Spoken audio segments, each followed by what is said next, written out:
السلام عليكم وأهلا وسهلا فيكم شباب وصبايا بمطبخ جار القمر. اليوم رح نعمل أنا وإنتو فروج حراري بالمنزل بطريقة سهلة وبسيطة وطعمة ولا أطيب من هيك. بتمنى منكم تجربوها وإن شاء الله رح تكون أطيب من الجاهز بألف مرة. وطبعا قبل ما نبدأ حابب أذكر مشاهديني الكرام لا ينسونا بلايك للفيديو والاشتراك بالقناة حتى يصلهم كل شي جديد. مثل ما نكون شايفين الفروج مستوي تماما، وكمان لون الفروج رائع جدا، وهذا الشي كله بمكونات بسيطة وأي شخص بقدر يحضره من دون أي لبكة. وهلأ رح نبدأ بالتحضير، خليكم معي حبايبي. طبعا أنا محضر 2 كيلو لحم الدجاج مغسلة ومنظفة كتير مليح. ومثل ما نكون شايفين حبايب قلبي أنا محضر الفخدي من لحمة الدجاج، لأنه الفخدي بتضل طرية ونكهتها طيبة كتير. وكمان محضر البهارات، محضر بابريكا وكاري وفلفل أسود وبهارات بصل وبهارات توم. وكمان منحتاج ملعقتين لبن زبادي، وملعقة مربى البندورة، ونص كاسة خل أبيض. وكمان منحتاج كاسة مي كبيرة. وهلأ خلينا نبلش تحضير.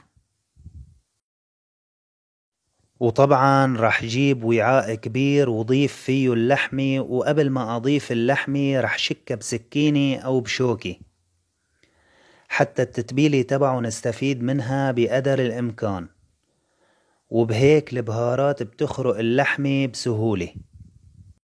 وطبعا راح نشك اللحمة بهالطريقة هاي لحتى ننتهي. خليكم معي حبايبي.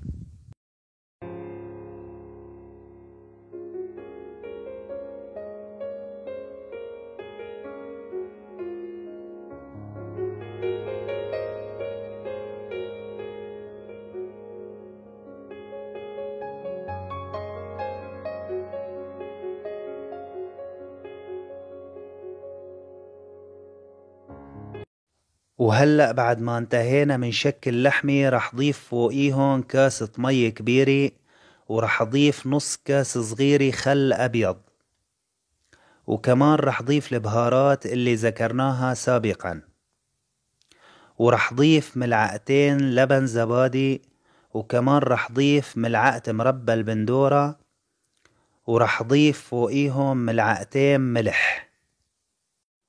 طبعا حبايبي راح ضيف ملعقتين ملح كبار. وهلأ بدي اخلط اللحمة مع البهارات كتير مليح.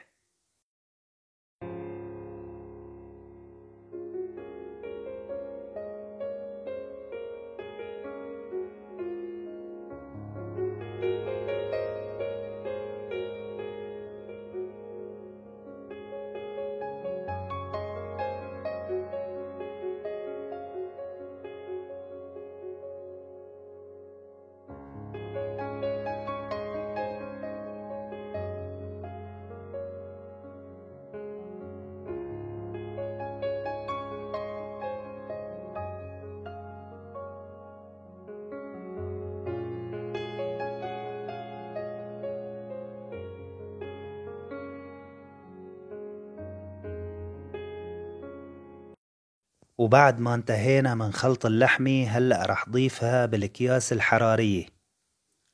خليكم معي حبايبي. طبعا رح ضيفها بهالطريقة هاي مثل ما نكون شايفين.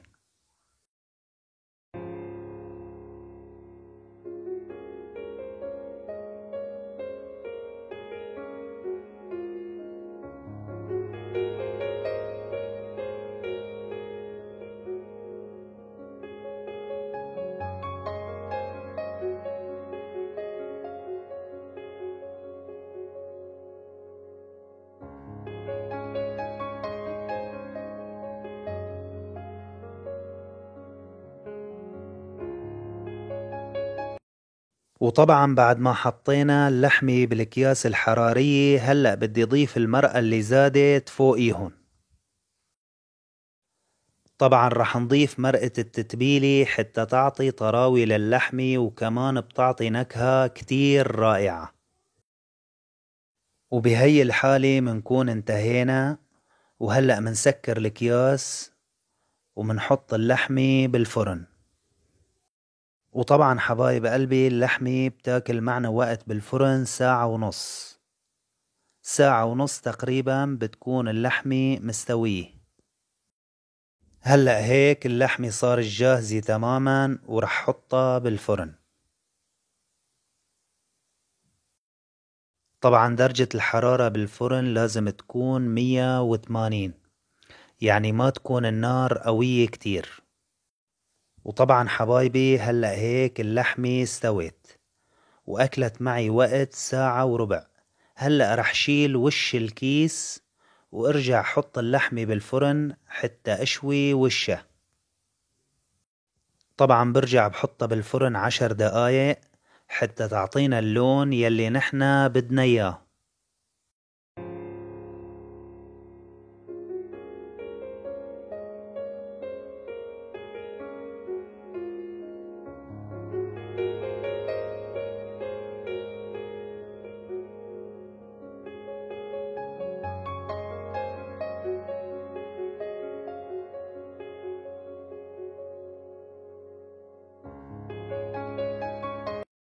وطبعا حبايب قلبي هيك اللحمة بتكون صارت جاهزة، وهي المرقة كمان طلعت من الفروج وطعمتها مع الفروج كتير طيبة.